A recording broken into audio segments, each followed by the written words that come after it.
Żagħżugħ Kolombjan ta' 21 sena jinsab fil-periklu tal-mewt wara argument bejn grupp ta' persuni li kien jinvolvi ħaddiema fit-tmiem ħidmietom oħrajn. Dan l-argument seħħ ta' 5:30 ta' ħamis filgħodu fit-triq Santo Wistin f'Paċifil. Stqarrija mill-korp tal-Pulizija qalet li mill-ewwel stħarriġ tagħha irriżulta wkoll li żewġ irġiel oħra kienu aggrediti f'dan l-argument li huma żewġ Kolombjani ta' 23 sena u ta' 36 sena rispettivament.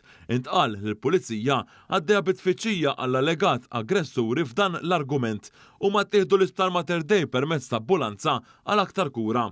Aktar tard iż-żagħżugħ ta' 21 sena ġie iċċertifikat biġrieħ serji filwaqt li ż-żewġ Kolombjani l-oħra ġew iċċertifikati biġrieħ ħfief. Dwar il-każ infetħet inkjesta maġisterjali li mmexxija mill-Maġistrat tal-Assa Antwan Aġus Bonnici. Dan filwaqt l-investigazzjonijiet tal-Pulizija għadhom għaddejjin.